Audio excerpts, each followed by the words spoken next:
Hello friends and viewers, my name is Gurpreet Kaur. I am your IELTS trainer. How are you? I think you are doing good and I am also very fine. In today's video, I am going to talk regarding the pie charts that we described yesterday. ਜਿਹੜੇ ਆਪਾਂ ਪਾਈ chart ਕੱਲ੍ਹ ਪੜ੍ਹੇ ਸੀਗੇ, ਕੱਲ੍ਹ ਮੈਂ ਤੁਹਾਨੂੰ ਦੱਸਿਆ ਸੀ ਕਿ ਪਾਈ ਚਾਰਟ ਨੂੰ ਆਪਾਂ ਟੇਬਲ ਅਤੇ ਬਾਰ ਦੇ ਵਿੱਚ ਕਿਵੇਂ ਕਨਵਰਟ ਕਰ ਸਕਦੇ ਹਾਂ। ਇਹ ਦੇਖੋ ਵੀ ਜਿਵੇਂ ਆਪਾਂ ਟੇਬਲ ਬਣਾਇਆ ਹੋਇਆ ਸੀਗਾ, ਇਹ ਬਾਰ 'ਤੇ ਆਪਾਂ ਨੇ ਕੀ ਕੀਤਾ ਸੀਗਾ, ਟੇਬਲ 'ਚ ਕਨਵਰਟ ਕੀਤੇ ਸੀ ਪਾਈ ਚਾਰਟਸ ਨੂੰ। ਇਹ ਵੀਡੀਓ ਜੇ ਤੁਸੀਂ ਦੇਖਣੀ ਹੈ ਤਾਂ ਲਿੰਕ ਮੈਂ ਡਿਸਕ੍ਰਿਪਸ਼ਨ ਬਾਕਸ ਦੇ ਵਿੱਚ ਪਾ ਦੂੰਗੀ, ਇਹਦਾ ਵੀ ਤੁਸੀਂ ਜਾ ਕੇ ਦੇਖ ਸਕਦੇ ਹੋ। ਜੇ ਤੁਹਾਨੂੰ ਕੋਈ ਵੀ ਇਹਨਾਂ 'ਚੋਂ ਡਿਫੀਕਲਟ ਲੱਗਦਾ ਹੈ ਤੁਸੀਂ ਉਹਨੂੰ ਕੀ ਆਪਣੇ ਅਕੋਰਡਿੰਗ ਕਿਸੇ ਇੱਕ 'ਚ ਕਨਵਰਟ ਕਰ ਸਕਦੇ ਹੋ ਅਤੇ ਉਸ ਤੋਂ ਬਾਅਦ ਤੁਸੀਂ ਉਹਨੂੰ ਰਾਈਟ ਡਾਊਨ ਕਰ ਸਕਦੇ ਹੋ। ਜਸਟ ਕਿ ਆਪਾਂ ਨੂੰ ਚੇਂਜ ਕਰਨੀ ਪੈਣੀ ਹੈ ਇੰਟਰੋਡਕਸ਼ਨ, ਬਾਕੀ ਕੁਝ ਵੀ ਚੇਂਜ ਕਰਨ ਦੀ ਲੋੜ ਨਹੀਂ ਪੈਣੀ ਹੈਗੀ। ਅਤੇ ਮੈਂ ਤੁਹਾਨੂੰ ਦਿਖਾਉਂਦੀ ਹਾਂ ਵੀ ਕਿਵੇਂ ਆਪਾਂ ਲਿਖ ਸਕਦੇ ਸੀ ਇਹਨੂੰ। ਇਹ ਦੇਖਿਓ, ਹੁਣ ਆਪਣੇ ਕੋਲ ਕੀ ਸੀਗਾ, ਪਾਈ ਚਾਰਟ ਆਪਣੇ ਕੋਲ ਸੀ ਡਬਲ ਈਅਰ ਦਾ। ਡਬਲ ਈਅਰ ਪਾਈ ਚਾਰਟ ਮਤਲਬ ਕਿ ਮਲਟੀਪਲ ਈਅਰ ਹੋ ਗਿਆ। ਮਲਟੀਪਲ ਈਅਰ ਮਤਲਬ ਕਿ ਆਪਾਂ ਇਹਦੇ 'ਚ ਮਲਟੀਪਲ ਈਅਰ ਵਾਲੇ ਸਾਰੇ ਸੈਂਟੈਂਸਿਸ ਯੂਜ਼ ਕਰਾਂਗੇ। ਇਨਕਰੀਜ਼ ਡਿਕਰੀਜ਼ ਵਾਲੇ, ਹਾਈਐਸਟ ਅਤੇ ਲੋਐਸਟ ਵਾਲੇ ਤਾਂ ਆਪਾਂ ਕਰਨੇ ਹੀ ਕਰਨੇ, ਇਨਕਰੀਜ਼ ਡਿਕਰੀਜ਼ ਵਾਲੇ ਵੀ ਆਪਾਂ ਕਰਾਂਗੇ। ਹੁਣ ਫਸਟ ਇਹਦੀ ਇੰਟਰੋਡਕਸ਼ਨ ਮੈਂ ਲਿਖੀ ਹੈ, the pie chart show the percentage of profit a multinational company has made in different quarters in 1999 and 2000। मैं ये इंट्रोडक्शन लिखी है, percentage of profit earned by a multinational organisation has been illustrated in pie charts in 4 quarters of year 1999 and 2000। मतलब same ही है, meaning same निकलता पाया है। Percentage of profit earned इतना लिखा से मेड, मैं लिखता earned by a multinational organisation has been illustrated, दस्या गया है, ये दस्या गया है in pie charts in 4 quarters of year. Different quarters लिखिਆ ਸੀ, मैं 4 क्वार्टर्स लिख ਦਿੱਤਾ 1999 ਦੇ ਵਿੱਚ 2000 ਦੇ ਵਿੱਚ। ਪਹਿਲਾਂ ਆਪਾਂ ਹੁਣ ਕੀ ਕਰਦੇ ਆ, ਹਮੇਸ਼ਾ ਜਿਹੜਾ ਇਵੇਂ ਦਾ ਪਾਈ ਚਾਰਟ ਹੁੰਦਾ ਹੈ, ਕੁਝ ਵੀ ਆ ਜਿੱਥੇ ਇਨਕਰੀਜ਼ ਡਿਕਰੀਜ਼ ਵਾਲੇ, ਇੱਕ ਦੇ ਵਿੱਚ ਆਪਾਂ ਇਨਕਰੀਜ਼ ਡਿਕਰੀਜ਼ ਇੱਕ ਇਨਕਰੀਜ਼ ਲਿਖ ਲੈਂਦੇ ਹਾਂ, ਦੂਜੇ ਵਿੱਚ ਆਪਾਂ ਡਿਕਰੀਜ਼ ਵਾਲੇ ਲਿਖ ਲੈਂਦੇ ਸਾਰੇ। ਹੁਣ ਇਹਦੇ ਵਿੱਚ ਕੀ ਸੀ, ਇਨਕਰੀਜ਼ ਦੋਵਾਂ ਦੇ ਵਿੱਚ ਹੋਇਆ ਸੀ, 4th ਕੁਆਰਟਰ ਦੇ ਵਿੱਚ ਅਤੇ 2nd ਕੁਆਰਟਰ ਦੇ ਵਿੱਚ। 2nd ਕੁਆਰਟਰ ਦੇ ਵਿੱਚ 18 to 20 ਹੋਇਆ ਸੀਗਾ, 4th ਕੁਆਰਟਰ ਦੇ 25 to 28 ਹੋਇਆ ਸੀ। ਜਿਹੜਾ ਡਿਕਰੀਜ਼ ਹੋਇਆ ਸੀ ਉਹ 1st ਕੁਆਰਟਰ 'ਚ ਡਿਕਰੀਜ਼ ਹੋਇਆ ਸੀ, ਬਟ 3rd ਕੁਆਰਟਰ ਵਿੱਚ ਸੇਮ ਪ੍ਰਪੋਰਸ਼ਨ ਆਫ ਜਿਹੜਾ ਪ੍ਰੋਫਿਟ ਉਹਨਾਂ ਨੇ ਗੇਨ ਕੀਤਾ ਸੀ। ਪ੍ਰੋਫਿਟ ਦੀ ਜਗ੍ਹਾ ਆਪਾਂ ਪਰਸੈਂਟੇਜ ਪ੍ਰੋਫਿਟ ਦੀ ਜਗ੍ਹਾ 'ਤੇ ਪ੍ਰੋਫਿਟ ਹੀ ਲਿਖੂਗੇ, ਸੇਵਿੰਗਸ ਲਿਖ ਸਕਦੇ ਹਾਂ, अर्ਨਡ ਬਾਈ ਪੀਪਲ, अर्ਨਡ ਬਾਈ ਦਾ ਕੰਪਨੀ। ਅਤੇ ਜਿਹੜਾ ਸੀਗਾ ਪਰਸੈਂਟੇਜ ਆ ਉਹਨੂੰ ਆਪਾਂ ਚੇਂਜ ਕਰ ਸਕਦੇ ਹਾਂ, ਰੇਸ਼ੋ, ਪ੍ਰਪੋਰਸ਼ਨ, ਪਰਸੈਂਟਾਈਲ ਦੇ ਵਿੱਚ ਚੇਂਜ ਕਰ ਸਕਦੇ ਹਾਂ ਆਪਾਂ। ਹੁਣ ਦੇਖਿਓ ਵੀ ਕਿਵੇਂ ਲਿਖਿਆ ਮੈਂ ਇਹਨਾਂ ਦੋਨਾਂ ਨੂੰ ਇੱਕ ਪੈਰਾਗ੍ਰਾਫ ਦੇ ਵਿੱਚ ਲਿਖ ਦਿੱਤਾ, ਇਹਨਾਂ ਦੋਨਾਂ ਨੂੰ ਇੱਕ ਪੈਰਾਗ੍ਰਾਫ ਦੇ ਵਿੱਚ ਲਿਖ ਦਿੱਤਾ। ਮਤਲਬ ਇਹ ਵਾਲਾ ਅਤੇ ਇਹ ਵਾਲਾ ਅਤੇ ਇਹ ਵਾਲਾ ਇਹ ਵਾਲਾ, ਇਹ ਚਾਰੋਂ ਇੱਕ 'ਚ, ਅਤੇ ਫਿਰ ਇਹ ਵਾਲਾ ਇਹ ਵਾਲਾ ਇਹ ਵਾਲਾ ਅਤੇ ਇਹ ਵਾਲਾ, ਇਹ ਚਾਰੋਂ ਇੱਕ ਦੇ ਵਿੱਚ। ਹੁਣ ਦੇਖਿਓ ਵੀ ਮੈਂ ਕਿਵੇਂ ਲਿਖਿਆ ਹੈ। ਇਹਦਾ ਜਿਹੜੇ ਵਰਡ ਲੈਂਥ ਸੀ ਇਹਦੀ 175 ਆ, ਜਿਹੜੀ ਕਿ ਬਹੁਤ ਵਧੀਆ ਵਰਡ ਲੈਂਥ ਆ, ਨਾ ਹੀ ਘੱਟ ਆ ਨਾ ਹੀ ਜ਼ਿਆਦਾ ਵੱਧ ਆ। ਅਤੇ ਜਸਟ ਇਹਨੂੰ 10 ਕੁ ਮਿੰਟ ਲੱਗੇ ਸੀ ਮੈਨੂੰ ਲਿਖਣ ਲਈ, ਕੋਈ ਏਡਾ ਔਖਾ ਨਹੀਂ ਸੀਗਾ, ਜਸਟ ਆਪਾਂ ਦੇਖ ਕੇ ਲਿਖਣਾ ਹੀ ਸੀ ਵੀ ਕਿਵੇਂ। ਹੁਣ ਦੇਖਿਓ ਫਸਟ ਈਅਰ ਦੇ ਵਿੱਚ ਕਿੰਨਾ ਸੀਗਾ, 35% ਸੀਗਾ ਫਸਟ ਕੁਆਰਟਰ ਦੇ ਵਿੱਚ, 2nd ਈਅਰ ਦੇ ਵਿੱਚ 30% ਰਹਿ ਗਿਆ। In first year 35% profit was received in company during January to March। मैं की किया, फर्स्ट क्वार्टर ਨੂੰ January to March लिख ਦਿੱਤਾ, which was the maximum as compared to the whole year। ਜਿਹੜਾ ਕਿ ਸਭ ਤੋਂ ਜ਼ਿਆਦਾ ਸੀਗਾ, which was the maximum ਬਾਕੀ ਸਾਰਿਆਂ ਦੇ ਨਾਲੋਂ। whereas ਉਲਟਾ ratio of it declined with 5% in 2000। ਪਰ ਇਹਦੀ ਕੀ ਰੇਸ਼ੋ ਸੀਗੀ, ਡਿਕਲਾਈਨ ਹੋ ਗਈ 5% ਨਾ 2000 ਦੇ ਵਿੱਚ। however remained at the highest position among all quarter। ਠੀਕ ਹੈ, ਪਰ ਫਿਰ ਵੀ ਸਭ ਤੋਂ ਜ਼ਿਆਦਾ ਹੀ ਰਹੀ, ਸਭ ਤੋਂ ਹਾਈਐਸਟ ਹੀ ਰਹੀ ਸਾਰੇ ਪ੍ਰਪੋਰਸ਼ਨ ਦੇ ਪੋਜੀਸ਼ਨ ਦੇ ਵਿੱਚ, ਸਾਰੇ ਕੁਆਟਰਸ ਦੇ ਵਿੱਚ। ਇਹ ਆਪਾਂ ਇੱਕ ਲਿਖ ਲਿਆ, ਕਿਉਂਕਿ ਇਹ ਮੇਰੇ ਕੋਲ ਪਾਈ ਚਾਰਟ ਛੋਟਾ ਬਣ ਰਿਹਾ ਸੀ ਤਾਂ ਕਰਕੇ ਮੈਂ ਜ਼ਿਆਦਾ ਲਾਈਨਸ ਇਨਕਲੂਡ ਕੀਤੀਆਂ ਉਹਨੂੰ ਵੱਡਾ ਕਰਨ ਦੇ ਲਈ। ਜੇ ਆਪਣੇ ਕੋਲ ਵੱਡਾ ਹੁੰਦਾ ਕੋਈ ਆਪਾਂ ਨੂੰ ਲਿਖਣ ਦੀ ਇੰਨੀ ਜ਼ਿਆਦਾ ਲੋੜ ਨਹੀਂ ਪੈਣੀ ਸੀਗੀ। ਫਿਰ ਉਸ ਤੋਂ ਬਾਅਦ ਇਹ ਵਾਲਾ, ਇਹਨਾਂ ਦੋਨਾਂ ਦੀ ਹੁਣ ਆਪਾਂ ਦੇਖਦੇ ਹਾਂ। Proportion of savings in 3rd quarter of year was similar in both years, that is 22% in 1999 as well as 2000। ਮਤਲਬ ਕੀ ਹੈ, ਪਰਸੈਂਟੇਜ ਆਫ ਸੇਵਿੰਗਸ ਜਿਹੜੀਆਂ ਸੀਗੀਆਂ 3rd ਕੁਆਰਟਰ ਦੇ ਵਿੱਚ ਦੋਨਾਂ ਦੀਆਂ ਹੀ ਸੇਮ ਸੀਗੀਆਂ, 22% ਸੀਗੀਆਂ ਉਹ ਇਨ 1999 ਦੇ ਵਿੱਚ ਅਤੇ ਐਜ਼ ਵੈਲ ਐਜ਼ 2000 ਵਿੱਚ। ਇੱਥੇ ਇਜ਼ ਵੀ ਲਗਾ ਸਕਦੇ ਆਪਾਂ, ਵਾਜ਼ ਵੀ ਲਗਾ ਸਕਦੇ, ਆਪਣੀ ਮਰਜ਼ੀ ਆ। ਫਿਰ ਹੁਣ ਆਪਾਂ ਅੱਗੇ ਦੇਖਦੇ ਹਾਂ ਅੱਗੇ ਕੀ ਸੀਗਾ। ਹੁਣ ਅੱਗੇ ਆਪਣੇ ਕੋਲ ਇਹ ਵਾਲਾ ਰਹਿ ਗਿਆ ਅਤੇ ਇਹ ਵਾਲਾ ਰਹਿ ਗਿਆ।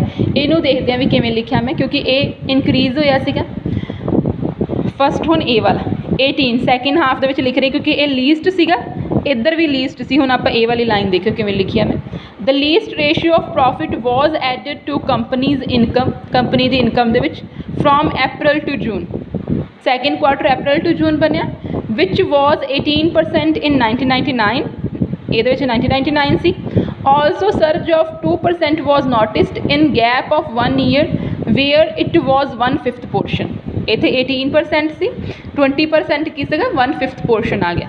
अगे मैं तुहानूं अगली जिहड़ी वीडियो बनाऊँगी उस मैं तुहानूं दसूँगी भी आपां क्वार्टर नूं 1/5 पोर्शन नूं 1/3 पोर्शन नूं किवें आपां रैकोगनाइज़ कर सकते हैं। 1-2 मिनट की वीडियो होगी, मैं तुहानूं अगले वीडियो दे विच दस दूँगी, नैक्सट वीडियो जिहड़ी बनाऊँगी। फिर उस तो बाद की है in last 3 months of year in 1999, मतलब फोर्थ क्वार्टर की गल कर रहे हो आप। 3 months ऑफ ईयर 1999 दे विच की सीगा, company had collected a 1/4% of money as profit from the products. This ratio inclined to 28% in 2000। पहला की किया, फोर्थ क्वार्टर दे विच की सीगी 1/4%, 25%, 1/4% उन्होंने मनी की कलैक्ट की प्रोडक्ट के प्रॉफिट तो, जी उन्होंने प्रोडक्ट तो प्रॉफिट होया सी। दिस रेशियो, ये वाली जी रेशियो सीगी वो इनकलाइन हो गई, इनकलाइन टू 28%, इनकलाइन मतलब वध गई 28% तक पहुँच गई इन 2000 दे विच। हुण आपां इहदा देखदे ओवरऑल दा की बनिया। ओवरऑल सीगा अपने कोल इहदे विच सब तो मैक्सीमम सीगी ते अगले विच सब तो मिनीमम सी। मैं इहदा ही ओवरऑल ले लिया। अपनी मर्जी हुंदी भी जिहड़ा 2 चीज़ां हुंदियां, हमेशा ये चीज़ देखनी हुंदी है कि दोवां दा ही ओवरऑल लेना हुंदा। 2 लाइन्स तो जरूर लिखनी ही लिखनी ओवरऑल दे विच, ताकि अपने कोल बैंड स्कोर्स वधिया आ सकन। Overall organization earned the most savings in first quarter of year, दोनों दे विच फस्ट क्वार्टर दे विच की सीगियां ड्यूरिंग टाइम प्रेजेंटेड, मतलब दोनों टाइम दे विच 1999 दे विच ते 2000 दे विच। In contrast however next quarter was a kind of downturn, तो नैक्सट क्वार्टर दे विच की सीगा प्रॉफिट थोड़ा घट होया सी, डाउन टर्न सी उन्हां दे लई। ये सीगा होल पाई चार्ट अपन ने किवें लिखना सी भी, ये इदां लिखना सी ते 175 मेरे को वर्ड्स बनते आ। ये आप वैरायटी भी यूज़ की है, पहला मैं हैज़ बीन वाला स्ट्रक्चर लगाया, देखो ग्रामर के वैरायटी यूज़ की है, पीपल अर्नड किया जड़ा भी। फिर उस तो बाद मैं की किया, ये structure was received maximum as compare to comparison कर दिता। इन्होंने इतने लिखा होंगे ना मेक कंपैरिजन वेयर रैलेवेंट, तो कंपैरिजन कर दिता एज कंपेयर टू वाला स्ट्रक्चर लगाता वेयर एज, ये भी कंपैरिजन वाला स्ट्रक्चर होंदा है। हाउ एवर भी ये रिमेनड से हाईएस्ट पोजीशन ते ही रहा, वो भी एक कंपैरिजन वाला स्ट्रक्चर लगा दिता।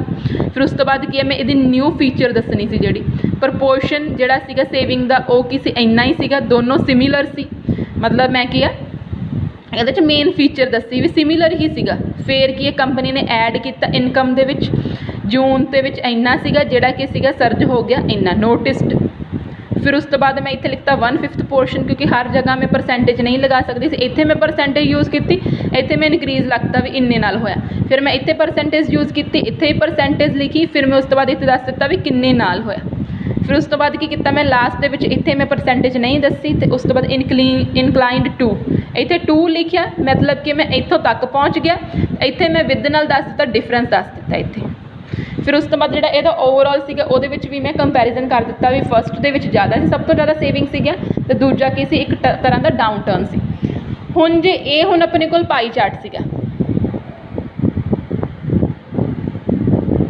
ये पाई चार्ट सी अपने को, जे हुण आपां इहनूं टेबल च लिखना हुंदा भी टेबल दे विच जस्ट जिहड़ी आ वाली जगह सी ना इत्थे पाई चार्ट्स दे विच, इत्थे आपां ने टेबल लिख देना सी बस, होर कुछ भी नहीं चेंज करना पैना सी। बाकी मैं किते भी पाई चार्ट वगैरह कुछ नहीं लिखिया सीगा।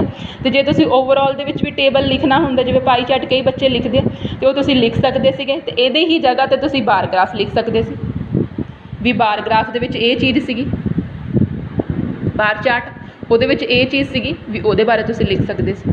ਹੋਰ ਕੋਈ ਜ਼ਿਆਦਾ ਡਿਫਰੈਂਸ ਨਹੀਂ ਹੋਣਾ ਸੀਗਾ, ਤੁਸੀਂ ਇੱਦਾਂ ਮਤਲਬ ਸੌਖਾ ਜਿਹੜਾ ਤੁਹਾਨੂੰ ਲੱਗਦਾ ਆ ਉਹ ਤੁਸੀਂ ਲਿਖ ਸਕਦੇ ਹੋ, ਉਹਦੇ ਅਕੋਰਡਿੰਗ ਤੁਸੀਂ ਆਪਣਾ ਪਲਾਨ ਕਰ ਸਕਦੇ ਆ, ਜਿਹੜਾ ਵੀ ਰਾਈਟਿੰਗ ਟਾਸਕ ਮੰਨਦੇ ਆ ਉਹਦੇ ਅਕੋਰਡਿੰਗ ਤੁਸੀਂ ਉਹਨੂੰ ਲਿਖ ਸਕਦੇ ਆ। ਮੈਨੂੰ ਤਾਂ ਲੱਗਦਾ ਕਿ ਇੱਦਾਂ ਬਹੁਤ ਜ਼ਿਆਦਾ ਈਜ਼ੀ ਰਹਿੰਦਾ, ਕਿਉਂਕਿ ਮੇਰੇ ਟੀਚਰਸ ਨੇ ਮੈਨੂੰ ਇੱਦਾਂ ਹੀ ਸਿਖਾਇਆ ਸੀ, ਅਤੇ ਮੈਂ ਆਪਣੇ ਬੱਚਿਆਂ ਨੂੰ ਵੀ ਇੱਦਾਂ ਹੀ ਸਿਖਾਉਂਦੀ ਹਾਂ। ਜਿਹੜੇ ਮੇਰੇ ਕੋਲ ਟਿਊਸ਼ਨ ਪੜ੍ਹਦੇ ਆ ਜਾਂ ਫਿਰ ਜਿਹੜੇ ਵੀ ਮੇਰੇ ਕੋਲ ਆਇਲਸ ਕਰਦੇ ਆ, ਉਹਨਾਂ ਨੂੰ ਮੈਂ ਇੱਦਾਂ ਹੀ ਦੱਸਦੀ ਹਾਂ ਵੀ ਤੁਸੀਂ ਇੱਦਾਂ ਕਨਵਰਟ ਕਰ ਸਕਦੇ ਆ, ਤਾਂ ਕਿ ਤੁਹਾਨੂੰ ਈਜ਼ੀ ਹੋ ਸਕੇ, ਆਸਾਨੀ ਨਾਲ ਤੁਸੀਂ ਲਿਖ ਸਕੋ। ਜੇ ਤੁਹਾਨੂੰ ਮੇਰੀ ਵੀਡੀਓ ਥੋੜ੍ਹੀ ਜਿੰਨੀ ਵੀ ਵਧੀਆ ਲੱਗੀ ਤਾਂ ਪਲੀਜ਼ ਇਹਨੂੰ ਲਾਈਕ ਜ਼ਰੂਰ ਕਰਿਓ, ਸ਼ੇਅਰ ਕਰ ਦਿਓ ਆਪਣੇ ਫਰੈਂਡਸ ਦੇ ਨਾਲ ਜਿਹੜੇ ਵੀ ਆਇਲਸ ਕਰ ਰਹੇ ਆ ਜਾਂ ਵੀ ਜਿਨ੍ਹਾਂ ਵੀ ਆਇਲਸ ਦਾ ਐਗਜ਼ਾਮ ਦੇਣ ਵਾਲੇ ਆ, ਜਿਨ੍ਹਾਂ ਦੇ ਐਗਜ਼ਾਮਸ ਦੀਆਂ ਡੇਟ ਆਈਆਂ ਹੋਈਆਂ। ਐਂਡ ਉਹਨਾਂ ਲਈ ਆਲ ਦੀ ਬੈਸਟ ਕਿ ਉਹਨਾਂ ਦਾ ਐਗਜ਼ਾਮ ਵਧੀਆ ਹੋਵੇ ਅਤੇ ਉਹਨਾਂ ਨੂੰ ਵਧੀਆ ਡਿਜ਼ਾਇਰਡ ਬੈਂਡ ਸਕੋਰਸ ਆ ਜਾਣ, ਤਾਂ ਕਿ ਉਹਨਾਂ ਦੇ ਡਿਜ਼ਾਇਰਡ ਕੰਟਰੀਜ਼ ਦੇ ਵਿੱਚ ਜਿਹੜੀਆਂ ਵੀ ਉਹਨਾਂ ਦੇ ਡਰੀਮ ਕੰਟਰੀਜ਼ ਆ ਉਹਨਾਂ 'ਚੋਂ ਜਾ ਸਕਣ। ਅਤੇ ਮੇਰੇ ਚੈਨਲ ਨੂੰ ਸਬਸਕ੍ਰਾਈਬ ਕਰ ਦਿਓ ਬੈਲ ਆਈਕਨ ਪ੍ਰੈਸ ਕਰਕੇ, ਤਾਂ ਕਿ ਮੈਂ ਜਦੋਂ ਵੀ ਕੋਈ ਨਵੀਂ ਵੀਡੀਓ ਅਪਲੋਡ ਕਰਾਂ ਤੁਹਾਨੂੰ ਨੋਟੀਫਿਕੇਸ਼ਨ ਮਿਲ ਜਾਏ ਅਤੇ ਤੁਸੀਂ ਮੇਰੇ ਫਸਟ ਵਿਊਅਰ ਹੋਵੋ ਉਹ ਵੀਡੀਓ ਦੇਖਣ ਵਾਲੇ। ਇੰਨਾ ਜ਼ਿਆਦਾ ਟਾਈਮ ਦੇਣ ਲਈ I am very glad to you guys and have a nice day.